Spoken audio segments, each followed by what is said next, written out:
할렐루야. 오늘도 하나님 앞에 주일 예배로 모이게 하셔서 감사합니다. 한 주간을 새롭게 시작하는 날에 하나님과 함께 동행하는 거룩한 기쁨이 충만하기를 바랍니다. 함께 기도하면서 예배하겠습니다. 하나님 아버지, 오늘도 새날을 주셔서 감사합니다. 하나님과 함께하는 귀한 날이 되게 하여 주시고 또 한 달을 마무리하는 이 시점에 우리가 우리에게 맡기신 이웃들을 잘 돌아보며 살았는지 돌아볼 수 있게 하여 주시옵소서. 하나님이 우리를 기억하시고 함께하여 주셨기에 오늘도 이렇게 은혜 가운데 예배합니다. 우리와 함께하신 하나님으로 인하여 기뻐하며 행복한 예배가 되도록 도와주시옵소서. 예수님의 이름으로 기도하였습니다. 아멘. 하늘에 계신 우리 아버지여, 이름이 거룩히 여김을 받으시오며 나라 임하옵시며 뜻이 하늘에서 이룬 것 같이 땅에서도 이루어지이다. 오늘날 우리에게 일용할 양식을 주옵시고 우리가 우리에게 죄 지은 자를 사하여 준 것 같이 우리의 죄를 사하여 주옵시고 우리를 시험에 들게 하지 마옵시고 다만 악에서 구하옵소서. 나라와 권세와 영광이 아버지께 영원히 싸움나이다. 아멘. 찬송가 516장 함께 찬양하겠습니다. 찬송가 516장입니다.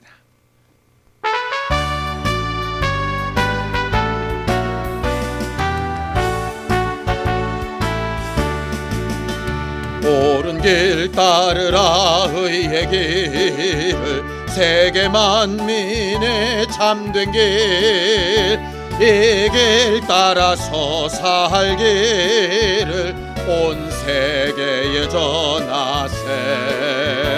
만 백성이 나갈 길 모든 맘 지나고 동튼다. 환한 빛 보아라 저 빛 주 예수의 나라 이 땅에 곧 오겠네 오겠네. 주 예수 따르라 승리의 주 세계 만민이 나갈 길과 진리요 참 생명 내 창검을 부수고 다 따르라와 평강 모든 맘 지나고 동튼다.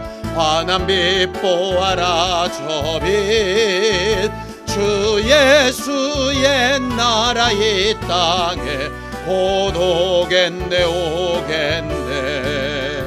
놀라운 이 소식 알리어라 세계 만민을 구하려 내 주 예수를 보내신 참 사랑의 하나님.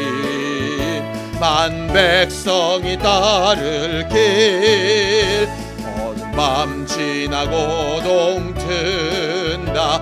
환한 빛 보아라 저 빛 주 예수의 나라 이 땅에 곧 오겠네 오겠네. 고난 길에 치고 찾아온 길 많은 백성을 구한 길 모두 나와서 믿으면 온 세상이 마침내 이 진리에 살겠네. 모든 맘 지나고 동튼다. 환한 빛 보아라 저 빛 주 예수의 나라 이 땅에 곧 오겠네 오겠네.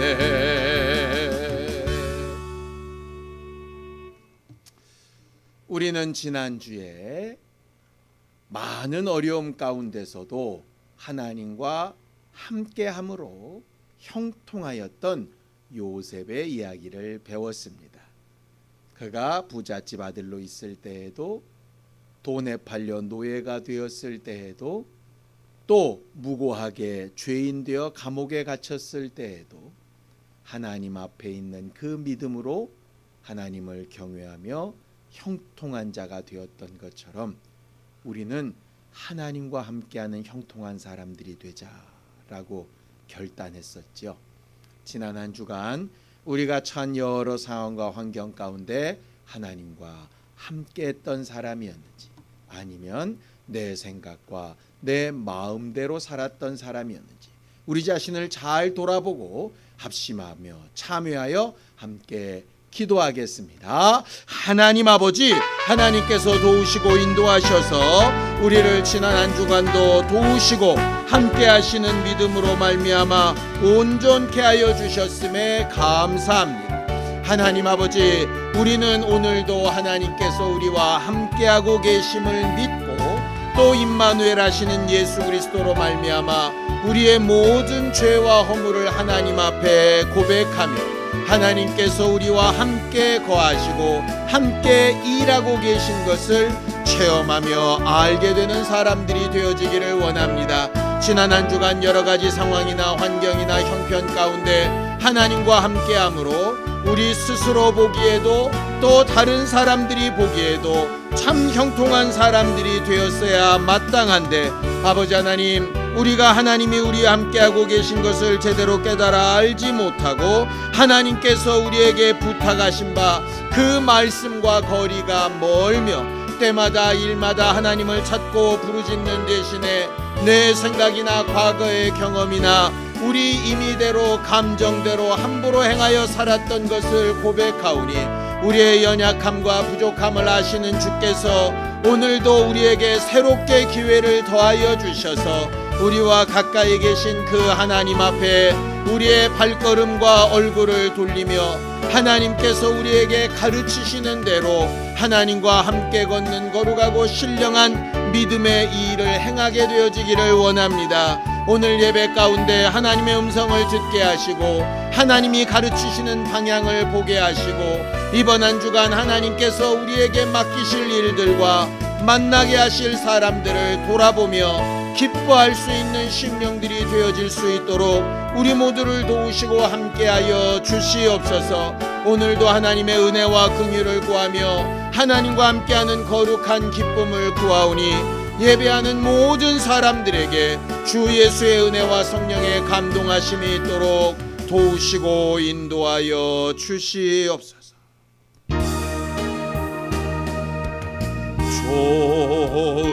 좋으신 하나님,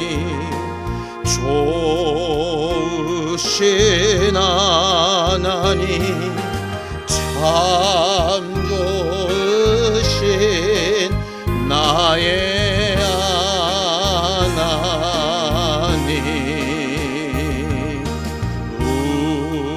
우리의 기도를 응답해 주시는 참 좋으신 나의 하나님,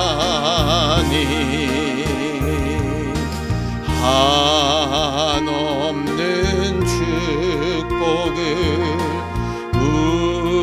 우리에게 주시는 참 좋으신 나의 하나님.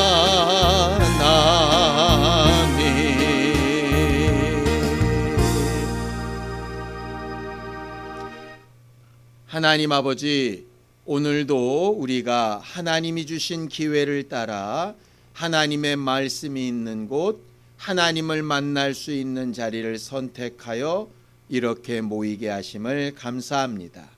예배하는 하나님의 사람들마다 하나님께서 저들을 기억하여 주셔서 생명의 말씀이, 능력의 말씀이, 복의 말씀이 우리 모두를 지배하며 인도하게 하여 주시옵시고 믿음으로 헌금한 손길들 위에 복을 더하사 말씀에 순종하여 행한 일에 약속하신 복과 은혜와 능력으로 채우시고 풍성케 하여 주시옵소서.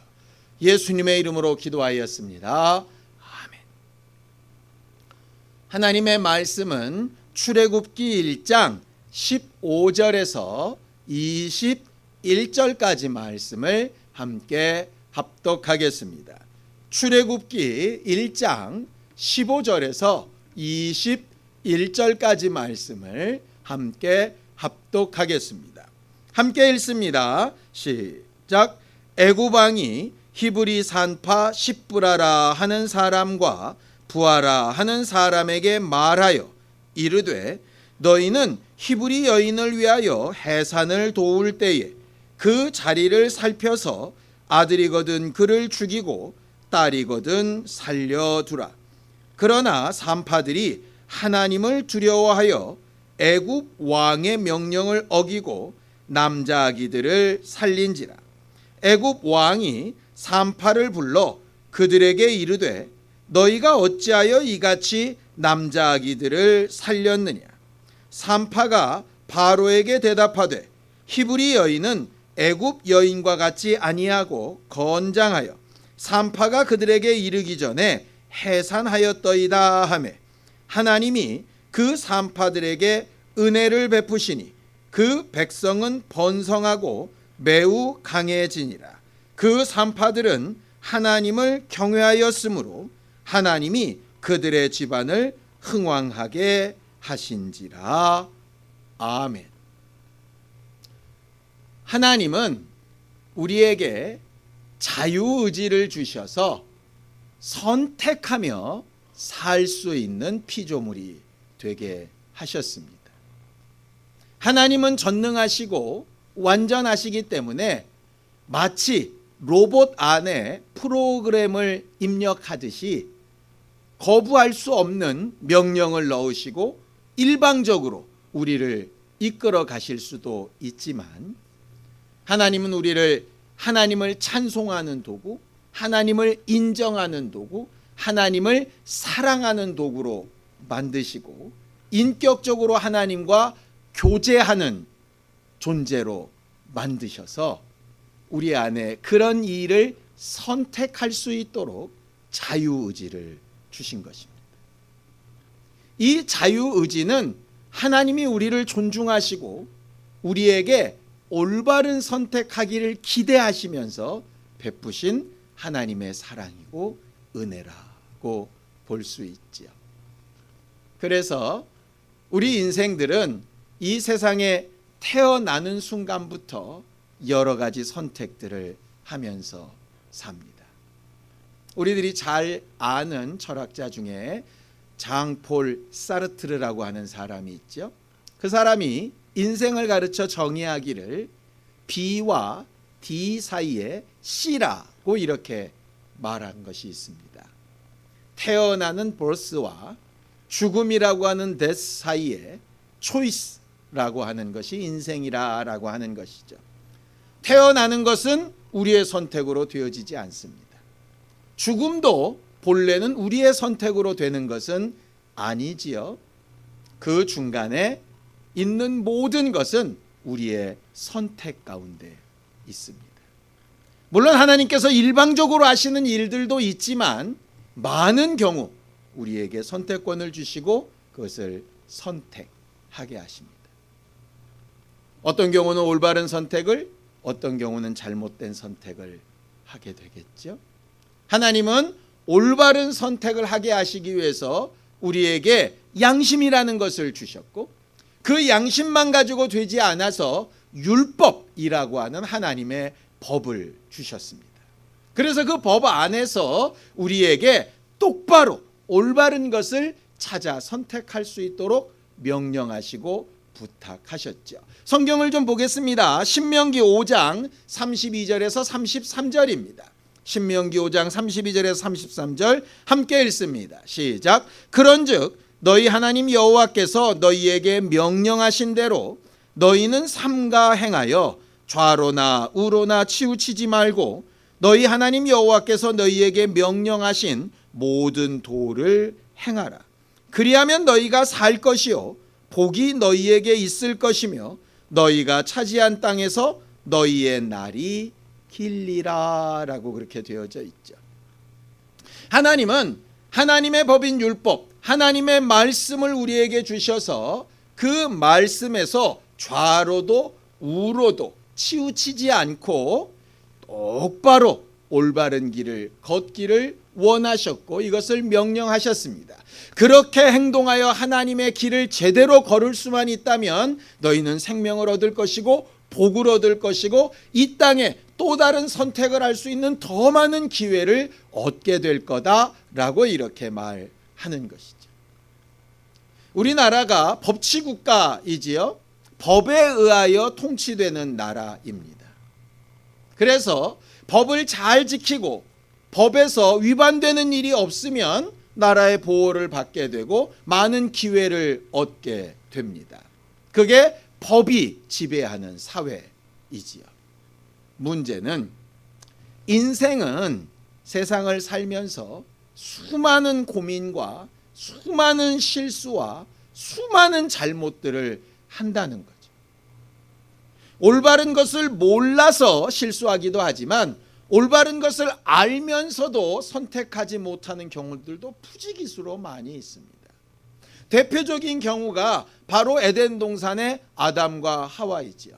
하나님께서 선악을 알게 한 나무 실과를 따먹지 말라는 것을 분명히 알고 있었음에도 불구하고 그들은 옳은 것을 선택하지 못하게 됩니다. 그 잘못된 선택이 자기들뿐만 아니라 자기의 후손 전 인류의 미래까지를 좌우하게 되지요. 순간의 선택이 인생뿐 아니라 영생까지 좌우하게 되는 겁니다. 예수 그리스도와 함께 양쪽에 못 박혔던 십자가상의 강도들을 기억하십니까? 똑같은 살인죄를 지었고 똑같은 사형 선고를 받아서 똑같이 십자가에 달렸습니다. 그리고 마지막 숨이 끊어지는 순간 그들은 각각의 선택을 합니다. 한 사람은 예수께 주여 나를 당신의 나라에 들어가실 때 기억해 주세요 라고 선택을 하고, 한 사람은 당신이 그리스도라면 당신도 살고 나도 좀 삽시다 이렇게 선택을 합니다. 그들의 선택의 결과는 굉장히 다르지요. 예수께 자신을 의탁했던 자는 네가 오늘 나와 함께 낙원에 있을 것이라고 말씀하셔서 그의 생의 마지막 순간에 하나님께 구원받았던 상황을 성경은 기록하고 있습니다. 또 한 사람은 똑같은 상황, 똑같은 고난, 똑같은 어려움 가운데서 잘못된 선택을 해서 하나님께서 마련하신 구원의 기회를 잃어버리게 되지요. 예수님의 제자 가운데 예수께 크게 죄를 지었던 두 사람도 있죠. 예수를 3번이나 맹세하며 부인했던 베드로와 예수를 은 30에 팔았던 가룟 유다입니다. 둘 다 잘못한 건 맞습니다. 죄악입니다. 그런데 베드로는 말씀이 생각나서 슬피 울며 회개를 선택했고, 가룟 유다는 자기 이 일에 스스로 용납할 수 없어서 예수를 판 돈을 성전에 집어던지고 목매어 죽어버립니다. 선택에 따라서 결과가 완전히 달라지죠. 우리도 마찬가지입니다. 우리도 매 순간 선택합니다. 그런데 그 선택이 어쩔 때는 맞고 어쩔 때는 틀리죠. 좌로나 우로나 치우치지 말라 하셨는데 우리는 늘상 좌로 치우치든 우로 치우치든 날마다 흔들립니다. 그래서 때로는 낙심하기도 하고 실망하기도 하고 난 도대체 뭔가 내 스스로에게 너무 답답해하기도 하고 그렇습니다. 하나님이 나를 보실 때 과연 어떠실까 속상하기도 하고 심지어는 두렵기까지 하죠. 하나님에 대해서 오해를 하면 이런 생각을 가지게 됩니다. 하나님이 이미 율법을 말씀하셨고 율법의 좌우로 치우치지 말라고 하셨는데 나는 좌우로 치우쳐 있으니 나는 끝났다. 그런데 성경은 하나님을 그렇게 표현하고 있지 않습니다. 하나님은 일방적으로 명령해 놓고 눈을 부릅뜨고 감시하면서 조금만 잘못하면 징계하시고 죽이시고 그렇게 멸망시키길 원하시는 분이 아니라 잘못하고 실수하고 실패할 때에도 늘상 옆에 계시면서 우리 귀에다 대고 우리 마음에다 대고 올바른 길은 이쪽이야, 이쪽으로 가야 돼 라고 가르치시고 인도하시는 하나님이라고 성경은 가르쳐 말을 하지요. 구약에 나타난 하나님의 모습이 좀 달리 보이는 구절입니다. 성경을 좀 보겠습니다. 이사야서 30장 20절에서 21절입니다. 함께 읽습니다. 시작. 주께서 너희에게 환난의 떡과 고생의 물을 주시나 내 스승은 다시 숨기지 아니하시리니 내 눈이 내 스승을 볼 것이며 너희가 오른쪽으로 치우치든지 왼쪽으로 치우치든지 내 뒤에서 말소리가 내 귀에 들려 이르기를 이것이 바른 길이니 너희는 이리로 가라 할 것이다 그랬습니다.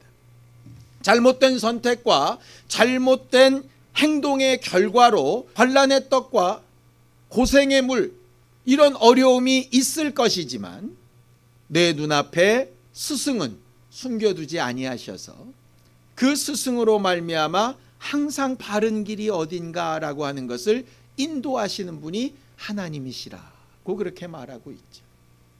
결국 신앙생활은 뭡니까? 할 수만 있다면 좌로나 우로나 치우치지 않고 하나님의 법대로 잘 사는 것일 겁니다. 그런데 늘상 실수하고 잘못된 우리의 연약함이 있다 보니 그렇게 좌로 치우치든지 우로 치우치든지 하는 실수는 있을 수 있으나 그때마다 내 뒤에서 들리는 하나님의 음성, 이쪽이 바른 길이야, 그쪽으로 가야 해, 이렇게 바꿔야 해 하는 말씀에 인도를 받을 수 있다면, 거기에 따라서 내 발걸음과 방향을 바꿀 수만 있다면 그 선택을 잘 할 수 있는 것으로 우리는 정말 좋은 신앙생활을 할 수 있을 겁니다. 우리는 이런 신앙생활을 하기 원합니다. 예수께서 이 땅에 오신 이유도 마찬가지입니다. 예수께서 이 땅에 우리의 선생으로 주로 오셔서 우리에게 이렇게 말씀하시죠. 요한복음 14장 6절에 내가 곧 길이요 진리요 생명이니 나로 말미암지 않고는 아버지께로 올 자가 없다 이렇게 말씀하셔서 그는 친히 그의 삶으로 그의 말로 기도하시는 일들로 또 나타내시는 능력으로 우리가 어느 방향을 향해서 어떻게 살아야 되는지 잘 가르치셨던 분이 바로 예수 그리스도십니다. 또 예수께서 아버지께 가셔서 우리에게 보내주신 그 성령도 우리 안에 있어서 우리를 가르치시며 인도하시죠. 자, 요한복음 16장 13절입니다. 함께 읽습니다. 시작. 그러나 진리의 성령이 오시면 그가 너희를 모든 진리 가운데로 인도하시리니 그가 스스로 말하지 않고 오직 들은 것을 말하며 장래일을 너희에게 알리시리라. 성령은 우리 안에 오셔서 모든 진리 가운데로 우리를 인도하시는 분이십니다. 그리고 장래일을 알리시는 분이십니다. 저는 지금까지 이 장래일을 알리신다 하는 게 예언을 하듯이 미래를 알아맞춘다라는 걸로 생각을 했었습니다. 그런데 곰곰이 말씀을 읽다가 보니까 이런 생각이 들었습니다. 선택에는 반드시 결과가 따르지요. 아담과 하와의 선택에 결과가 따랐던 것처럼 십자가 양편에 있었던 강도가 서로 다른 선택을 해서 그 결과가 달랐던 것처럼 베드로와 유다가 다른 선택을 해서 그 결과가 달랐던 것처럼 인도받아 선택하는 일에는 결과가 반드시 존재합니다.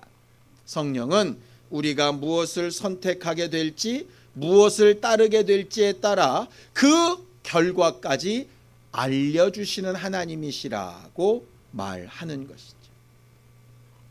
그래서 신앙생활은 내가 오늘 한 선택이 미래 하나님 앞에 또 앞날 내 삶에 나와 내 가정과 내 교회에 어떤 결과를 가져올 것인가 하는 것을 인도함을 받고 바른 길을 지시받고 정말 그렇게 선택해 나가는 삶이 바로 올바른 신앙생활일 것입니다. 우리가 이번 한 주간도 살아가면서 수많은 선택과 결정을 하게 될 겁니다. 사람을 대할 때든지 일을 대할 때든지 내 스스로에 대한 문제를 선택하든지 간에 우리는 여러 가지 선택을 하게 될 텐데 그 선택에는 반드시 결과가 있고 그 결과는 이미 말씀으로 또 예수께서 삶을 보이신 것으로 성령으로 우리를 감동하시는 것으로 충분히 알려져 있다라고 하는 사실을 여러분들이 기억하시고 그 결과를 미리 알고 제대로 된 선택을 잘 할 수 있는 신령한 사람들이 되기를 예수님의 이름으로 축원합니다. 실수가 많이 있을 겁니다. 또 잘못된 선택을 하게도 될 겁니다. 그러나 거기서 낙심하거나 실망하거나 주저앉지 말고 그때 내 뒤에서 말씀하시는 주의 음성, 그때 내 안에서 나를 위로하시며 나를 위하여 간구하시는 예수 그리스도의 기도, 그때 내 안에서 감동하시고 내 심령에 가르치시는 주의 말씀이 우리 안에 있어서 제대로 된 발걸음과 방향으로 우리를 돌이킬 수 있게 되기를 예수님의 이름으로 축원합니다. 오늘은 어렵고 힘든 상황에서 제대로 된 선택을 했던 두 여자에 대한 이야기를 좀 해보려고 합니다. 바로 히브리 산파였던 시브라라고 하는 여자와 부아라고 하는 여자입니다. 요셉이 형제들에게 팔려서 애굽에 간 이후로 하나님은 그 요셉을 사용하셔서 애굽이 큰 위경 가운데서 그것을 도리어 복된 기회로 전환할 수 있는 일을 맡기셨습니다. 그게 바로 큰 대흉년을 예비할 수 있도록 한 것이었죠. 요셉이 감옥에 갇혀 있을 때 애굽 왕 바로가 꿈을 꿉니다. 아주 훌륭하고 살찐 암소 7마리가 있었는데 나중에 나온 흉악하고 파리한 암소 7마리가 그 7암소를 다 잡아먹는 거죠. 아주 풍성한 7이삭이 있었는데 그 다음에 나타나 아주 파리하고 흉악한 이삭 7이 그 앞에 이삭을 다 잡아먹는 이상한 꿈을 꾸었습니다. 그 꿈을 제대로 해석하고 말할 수 있는 사람이 없어서 고민하던 차에 요셉의 도움을 받았던 술 맡은 관원장, 지금으로 따지면 대통령 비서실장과 같은 역할을 하는 그 왕의 옆에서 술을 따라주며 조언하는 그 관리가 요셉을 기억해냈고 자기 꿈을 해석했던 요셉을 소개해서 바로의 꿈을 해석하게 됩니다. 그 해석의 내용은 이랬죠. 7년 동안 유례없는 풍년이 있을 것이고 그 풍년이 지나면 유례없는 7년의 흉년이 있을 텐데 그 7 풍년이 뒤에 오는 흉년 때문에 완전히 잊혀진 바 되고 다 망하게 될 거다. 그렇다면 어떻게 해야 될까? 그런 위험한 사실을 아는 걸로 끝나는 게 아니라 그런 사실을 알았다면 그럼 우리는 뭘 어떻게 선택해야 될까? 요셉은 왕에게 지혜로운 사람 하나를 선택하셔서 7년 풍년 동안에 많은 것을 비축하고 예비해 두었다가 7년 흉년 때 그것을 사용해서 넉넉하게 그 모든 것을 이길 수 있도록 미리 대비하게 하라고 하나님의 지혜를 가르쳐 줍니다. 하나님의 말씀은 마치 이와 같습니다. 그냥 경고하시고 잘못됐다 야단치시는 걸로 끝나는 게 아니라 그러므로 너는 이렇게 하라라고 그 다음 해결책을 말씀하시는 게 하나님이시지요. 바로는 요셉을 지혜롭게 여겨서 애굽의 총리로 삼습니다. 많은 사람들이 이 부분을 좀 의아하다라고 얘기합니다. 아무리 그래도 그렇지 한 나라의 국무총리를 노예였던 이방 민족에 알지도 못하는 사람을 어떻게 세우는가 하는 것이죠. 그 당시 애굽의 왕조들을 이렇게 검색을 해보면 그것이 그럴만했겠다라고 하는 내용들이 나옵니다. 애굽 왕조는요 계속 바로라고 하는 왕조로 이렇게 진행이 되어지는데 그것이 항상 똑같은 왕조로 되어져 있지는 않습니다. 왕들은 계속 바뀌고 혈통이 계속 바뀌게 되지요. 요셉이 있었던 이 시대가 힉소스 왕조라고 그래서 가나안 땅에 있었던 이방인들이 애굽을 침략해서 왕조가 그들을 통하여 이어졌던 때 근방이라고 이렇게 알려져 있습니다. 바로 그 힉소스 왕조 직전일 것이다 라고 사람들은 이야기하죠. 결과적으로 가나안 사람들이 왕조를 만들 수 있는 환경, 그래서 가나안 사람이었던 요셉이 이방인임에도 불구하고 총리가 될 수 있었던 환경, 이런 부분들이 아마도 열려 있었을 것이라고 이렇게 이야기합니다. 어쨌든 그 일로 인해서 애굽은 큰 풍년 때에 많은 것을 비축해뒀다가 흉년 때에 자기 백성도 살리고 인근의 백성도 살리고 인근의 모든 땅과 물질들을 다 끌어모아서 부유하게 되어지는 일에 잘 사용하게 되어집니다. 이것은 정말 누구나 알 수 있는 대단히 큰 역사였죠. 근데 문제가 있습니다. 출애굽기 1장 8절에 보면 이렇게 되어 있습니다. 요셉을 알지 못하는 새 왕이 일어나 애굽을 다스리더라, 이렇게 되어져 있죠. 아니, 바로 몇백 년 전에, 바로 얼마 전에 있었던 그 일, 그 대단한 역사를 어떻게 모르는 사람이 있을 수 있었을까?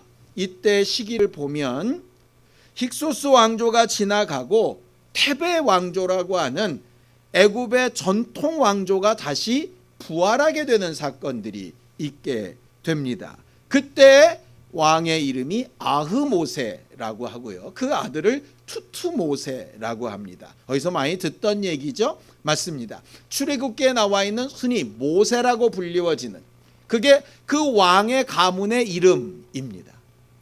히브리 말로는 물에서 건져냈다라는 뜻도 되지만 모세라는 뜻이 왕이라는 뜻도 되는 것이죠. 어쨌든 이 아흐모세가 다시 힉소스 왕조를 몰아내고 전통 테베 왕조를 세우고 났더니 그들은 가나안 사람들이 했던, 요셉이 했던 그런 과거의 좋은 선정을 다 망각시키고 다시 애굽 사람들의 왕조가 도전받지 않을 수 있도록 이방인들을 핍박하는 정책을 쓰게 됩니다. 창세기 마지막 부분까지 그렇게 좋은 대우를 받던 이스라엘 사람들이 갑자기 출애굽기 1장에 이렇게 핍박을 받게 되는 이유가 그것 때문입니다. 왕조가 바뀐 거죠. 우리나라로 치면 정권이 바뀐 겁니다. 그 이전 정권에 충성되었던 사람들이 그 다음 정권에서는 핍박을 받게 되는 거지요. 그래서 이스라엘 사람들이 많아지고 유대인들이 번성하게 되어지면 또다시 반란을 일으킬까 봐 그들에게 아주 험한 노동을 시키면서 아이들을 낳을 수 없도록 그렇게 막 어렵게 만들게 하는 것입니다. 그것이 이제 출애굽기 1장 앞부분에 있는 내용입니다. 근데 그럼에도 불구하고 이스라엘 사람들은 계속해서 자손들을 많이 낳고 번성하기 시작하는 겁니다. 그래서 이 바로 왕이 히브리 산파 십브라와 부하라고 하는 두 사람을 불러서 이렇게 명령을 내리는 겁니다. 너희는 가서 이렇게 하라. 출애굽기 1장 16절입니다. 이르되 너희는 히브리 여인을 위하여 해산을 도울 때에 그 자리를 살펴서 아들이거든 그를 죽이고 딸이거든 살려두라고 이야기하죠. 딸은 충분히 노동력으로 또 자기들의 다른 생산력으로 이렇게 쓸 수 있고, 남자들은 전투력으로 자기들을 위협하는 존재이기 때문에 죽이라고 말하는 것입니다. 마치 산파가 아이를 받으면서 남자이면 죽여놓고 사산했다고 말하라, 이렇게 얘기하는 것이죠. 이건 이스라엘 사람들은 몰라도 참 너무 모르는 내용입니다. 사실은 이스라엘은 모계 사회입니다. 아버지는 그냥 아이를 낳게 하는 도구이지 아이를 영적으로든 또 인격적으로든 성장시키고 책임지는 것은 어머니들이거든요. 어쨌든 그는 그렇게 명령했고 이 십브라와 부하는 큰 고민에 빠졌습니다. 왕의 명령을 따라서 남자 아기들을 죽여야 될지 아니면 하나님이 주신 양심을 따라서 남자 아기들을 살려야 될지 선택해야 되는 과정에 이르게 된 거죠.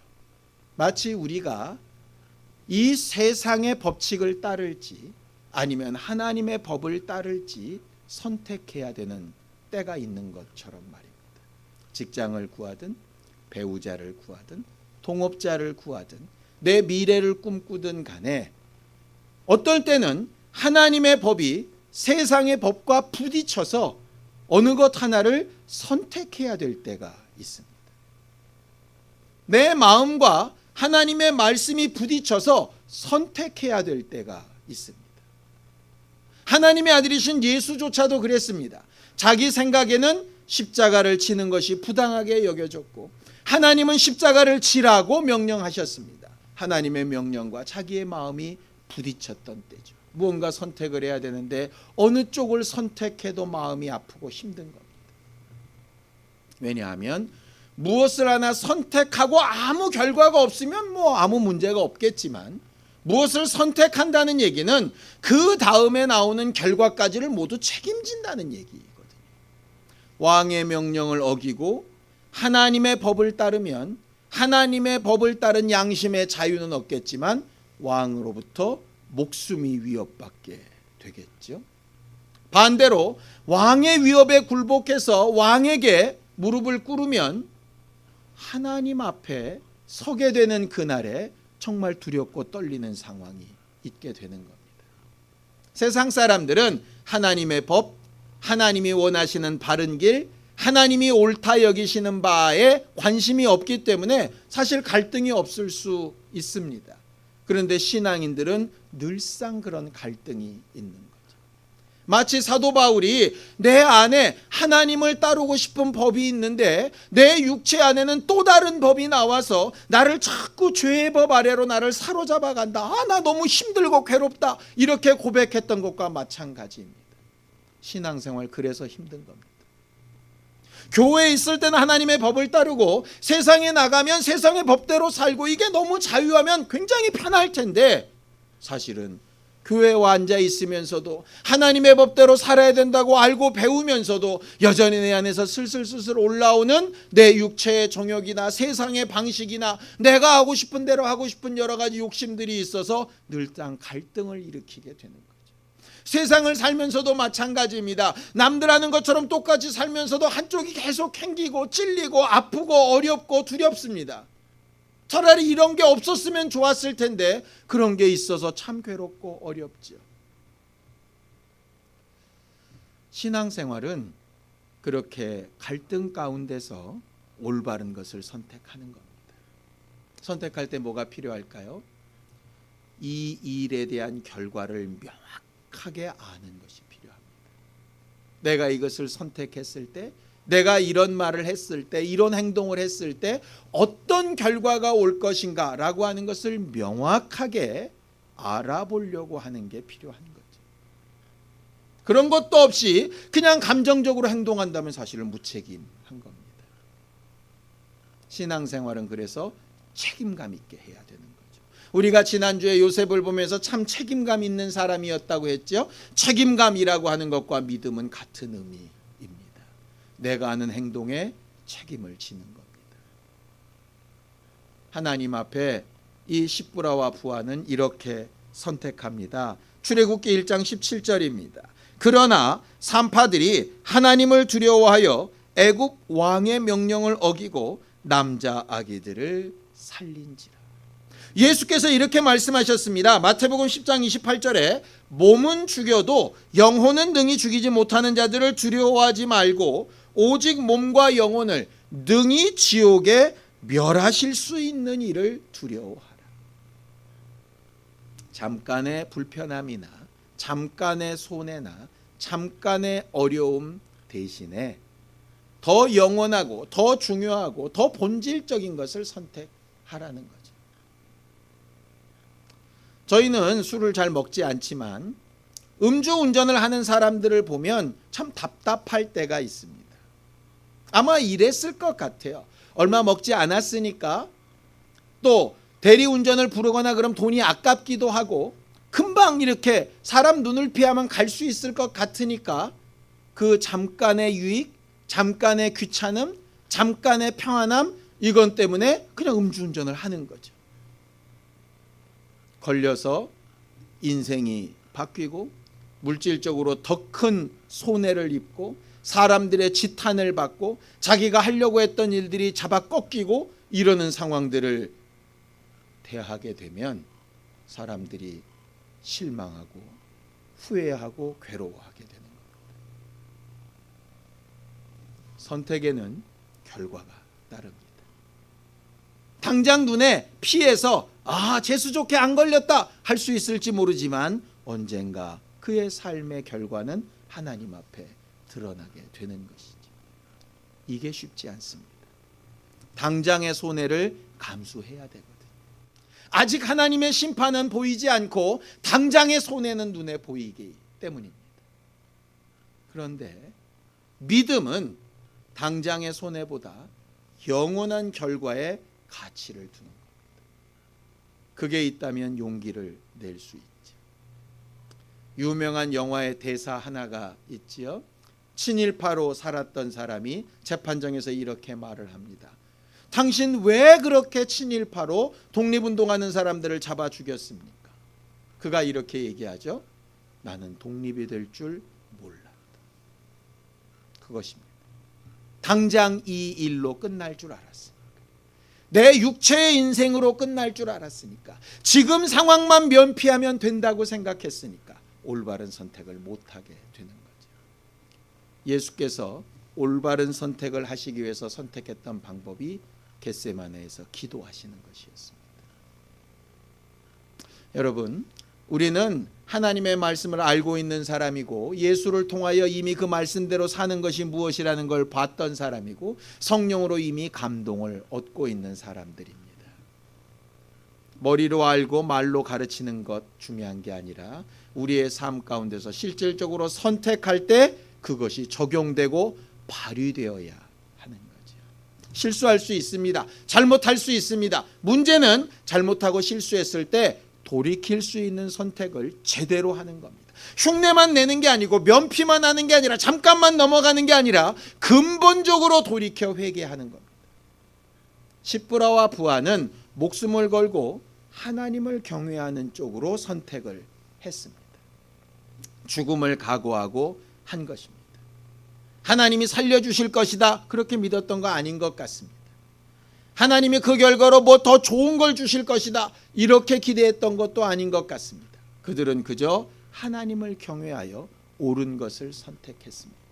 그런데 하나님은 어떻게 하십니까? 자, 출애굽기 1장 20절에서 21절입니다. 함께 읽습니다. 하나님이 그 산파들에게 은혜를 베푸시니 그 백성은 번성하고 매우 강하여지니라. 그 산파들은 하나님을 경외하였으므로 하나님이 그들의 집안을 흥왕하게 하신지라. 하나님께서 그들의 올바른 선택에 합당한 결과를 복으로 더하여 주십니다. 요즘은 차들마다 블랙박스가 달려 있지요. 블랙박스가 없는 상황에서는 서로 목소리 큰 사람이 이깁니다. 그런데 블랙박스에 딱 찍힌 걸 보면 할 말이 없게 되어지지요. 성경은 우리가 하나님 앞에 서게 되는 그날에 유구무원할 것이다 라는 말씀이 있습니다. 하나님이 우리의 삶을 기록해 두신 선택의 순간을 다 기억하고 계셨다가 우리가 잘못된 선택을 한 이후에 회개로 돌아키지 않는 부분들에 대해서 분명한 증거로 우리에게 보이실 때에 마치 CCTV에 찍힌 내 삶을 보듯이 그렇게 보게 되어질 때 변명할 것도 없고 핑계댈 것도 없이 내 삶의 선택에 대한 결과를 책임져야 되는 날이 있게 될 것이다 하는 것이죠. 그냥 무섭고 두렵고 떨리라는 말씀이 아닙니다.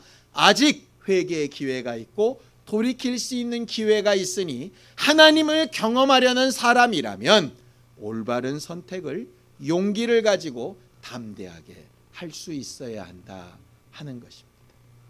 이번 한 주간 우리가 살아가는 동안에 우리가 연약하고 부족해서 욕심을 따라 잠깐의 이익을 따라 사람들의 눈빛 때문에 좌로나 우로나 치우칠 수 있을지 모르겠습니다. 그때마다 우리 안에 들려오는 주의 음성이 예수 그리스도의 간구가 성령의 감동하심이 하나님을 경험하게 만드는 신령한 선택을 하게 하는 능력이 되기를 예수님의 이름으로 축원합니다.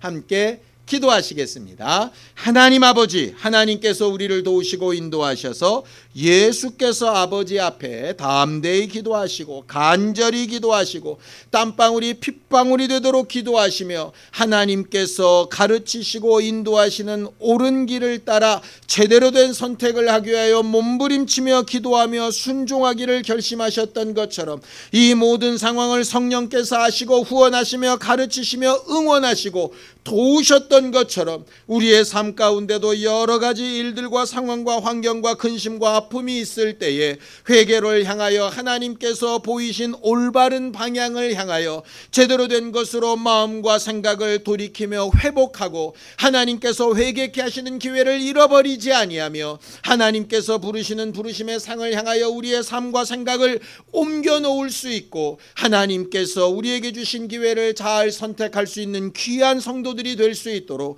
우리 모두를 도우시고 인도하여 주시옵소서. 하나님 아버지, 우리가 매 순간 선택할 때 교만하지 않게 하시고 욕심을 따라 잘못 선택하지 않게 하시고 혹 실수하여 좌로나 우로나 치우쳤다면 하나님께서 가르치시는 바른 길을 향하여 옳은 길을 향하여 방향을 돌이킬 수 있는 담대함과 용기와 믿음이 있을 수 있도록 우리 모두를 도와주시옵소서. 하나님, 우리의 선택에는 반드시 그 결과가 따르고 그 결과는 하나님의 심판대 앞에 서게 되는 날 분명히 드러나게 될 텐데 하나님을 경외함으로 옳은 선택을 했던 산파들처럼 우리의 삶 가운데 옳은 선택이 모이고 또 모여서 하나님으로부터 생명을, 영생을, 또 복을, 또 그 결과를 우리와 우리 가정과 자손들과 또 그 환경들 가운데 마음껏 드러내어 증거할 수 있도록 우리 모두를 도우시고 인도하여 주시옵소서. 예수님의 이름으로 기도하였습니다.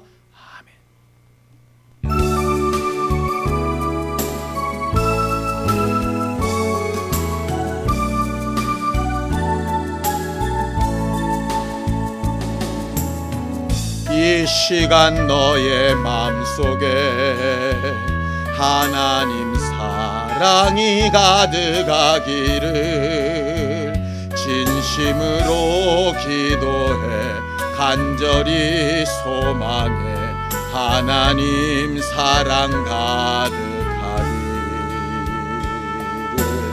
하나님은 너를 사랑해 얼마나 너를 사랑하시는지 너를 위해 저 별을 만들고 세상을 만들고 아들을 보냈네.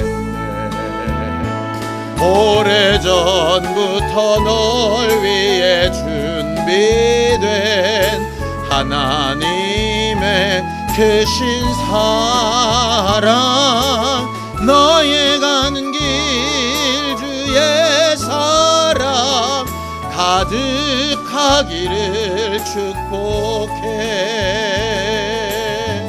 힘든 일도 있겠지만 나 그때마다 늘 함께 할게.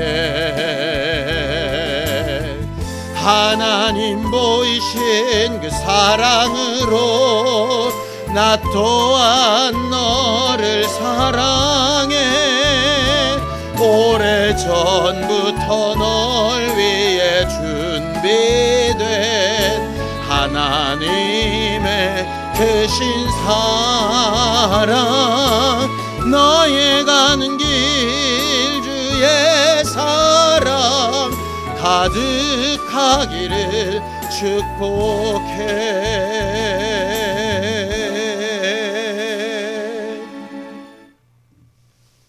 이제는 우리 주 예수 그리스도의 은혜와 하나님 아버지의 극진하신 사랑과 성령님의 감동하시고 함께하시며 인도하시는 분명한 증거가 하나님 앞에 늘 옳은 것을 선택하기 위하여 잘 듣기를 결심하는 우리 모두 위에 이제로부터 영원까지 함께 있을지어다. 아멘.